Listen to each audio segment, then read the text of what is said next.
Assalamualaikum warahmatullahi wabarakatuh. Alhamdulillah, Allahumma sholli ala sayyidina Muhammad wa ala ali sayyidina Muhammad. Sahabat yang dirahmati Allah Subhanahu wa taala, mudah-mudahan kita semua selalu dalam lindungan Allah Subhanahu wa taala. Baik sahabat, di sini saya akan menjawab subhat-subhat yang disampaikan oleh seorang non-muslim, yang mana seorang non-muslim ini mengutip ayat suci Al-Qur'an demi membela agama dan keyakinannya. Baik, langsung saja kita lihat dulu, kita simak apa yang dia sampaikan. Jadi jika seseorang membaca Al-Quran, maka mereka akan menemukan istilah-istilah yang menjelaskan bahwa Isa Al-Masih jauh lebih daripada seorang nabi biasa. Ya, di antaranya Isa Al-Masih adalah seorang anak laki-laki yang suci. Terdapat di dalam Quran surat 19 ayatnya yang ke-19.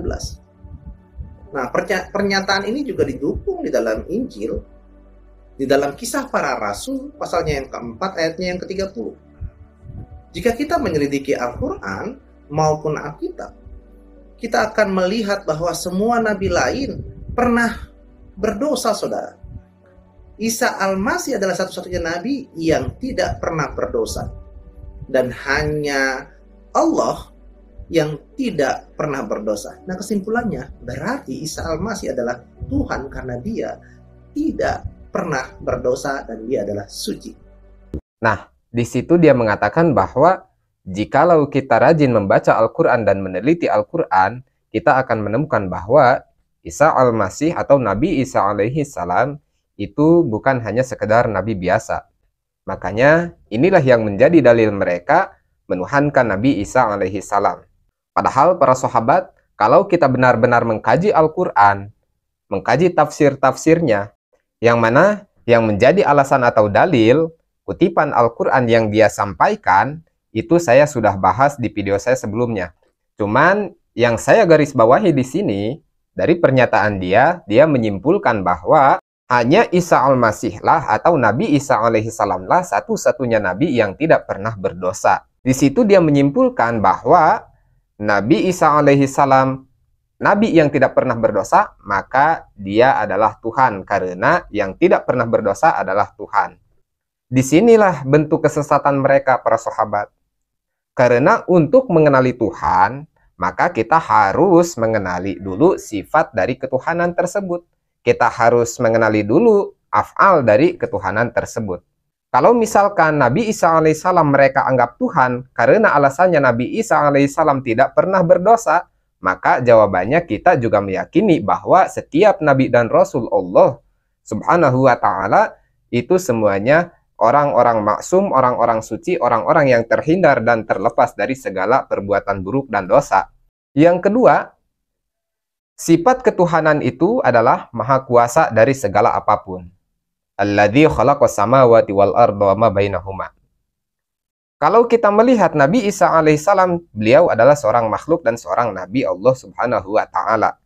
Sebelum Nabi Isa alaihissalam dilahirkan ke alam dunia, maka dunia ini sudah ada. Langit dan bumi sudah tercipta. Siapa yang menciptakan langit dan bumi? Allah Subhanahu wa taala. Maka di situ kita tidak bisa menganggap Nabi Isa alaihissalam sebagai Tuhan karena Nabi Isa alaihissalam datangnya akhir, lebih duluan alam, lebih duluan bumi dan langit daripada Nabi Isa alaihissalam. Yang kedua.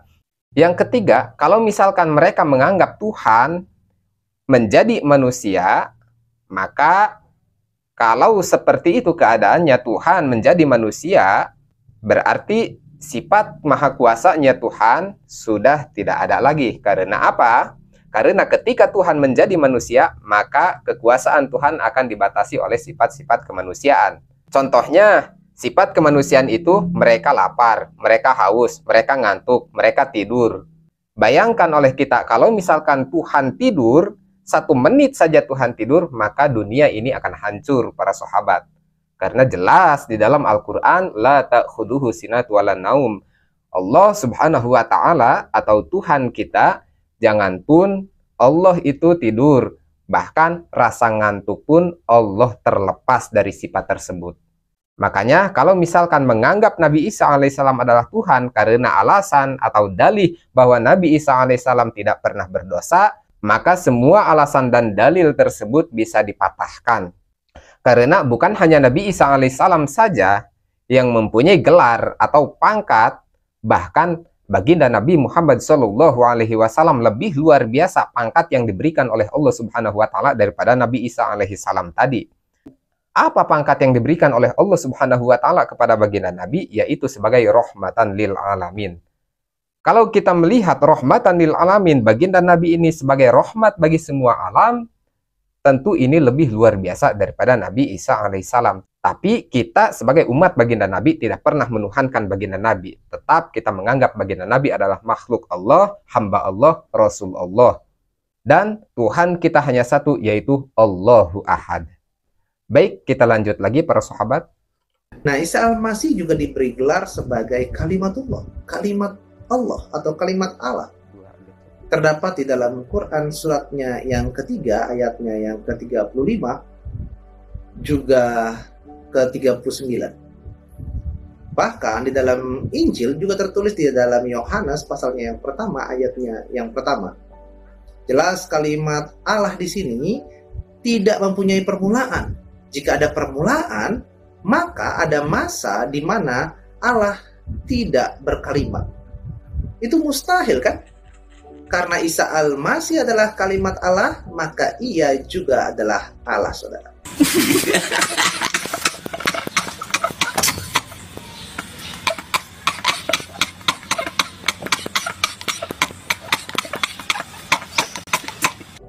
Ya. Bahkan Isa Al-Masih adalah yang terkemuka di dunia dan di akhirat. Ini terdapat di dalam Quran suratnya yang ketiga, ayatnya yang ke-45. Bahkan di dalam Injil terdapat di Filipi pasalnya yang kedua, ayatnya yang ke-9 sampai ke-11.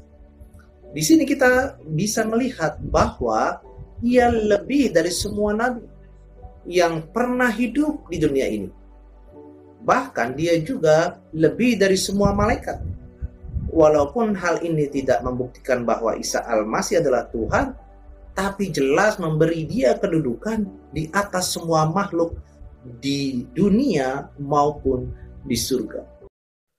Baik, itu tadi subhat yang disampaikan oleh si kafir tadi. Para sahabat yang dirahmati Allah Subhanahu wa taala, sebenarnya apa yang dia sampaikan dari kutipan Al-Qur'an, saya sudah pernah menjelaskan di konten-konten saya sebelumnya. Cuma di sini saya akan mengomentari pernyataan dia bahwa dia menganggap Nabi Isa alaihissalam sebagai Tuhan dikarenakan alasannya bahwa Nabi Isa alaihissalam adalah seorang yang suci, bahkan yang terkemuka di dunia dan di akhirat. Para sahabat yang dirahmati Allah Subhanahu wa taala, yang dimaksud dari ayat tersebut, Nabi Isa alaihissalam ditempatkan oleh Allah Subhanahu wa taala orang yang terkemuka di dunia dan di akhirat. Maksudnya adalah Nabi Isa alaihissalam sebagai orang yang tergolong di dalam orang-orang yang soleh, di dalam orang-orang yang siddiq, di dalam orang-orang yang mendapat rahmat dan ridhonya Allah Subhanahu wa taala. Bukan sebagai Tuhan, bukan. Karena di diri Isa alaihissalam itu tidak memiliki sifat ketuhanan. Nabi Isa alaihissalam memiliki sifat kemanusiaan, yaitu a'radul basyariyah.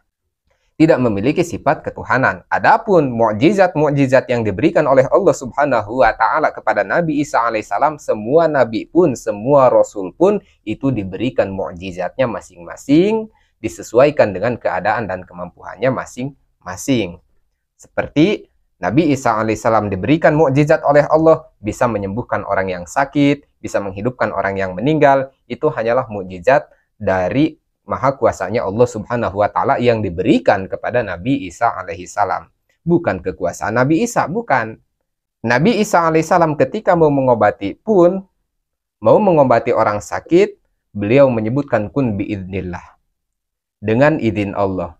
Ketika beliau mau melakukan sesuatu yang bersifat mukjizat, maka beliau mengucapkan kun biidznillah, dengan izin Allah. Artinya, Nabi Isa alaihissalam pun tidak mengakui apa yang terjadi itu bentuk dari kekuasaan dia, tetapi bentuk dari kekuasaan Allah Subhanahu wa taala yang dianugerahkan kepada dia. Begitu, para sahabat. Mungkin hanya itu yang dapat saya sampaikan. Mudah-mudahan bermanfaat. Allahumma hdinas siratal mustaqim. Assalamualaikum warahmatullahi wabarakatuh.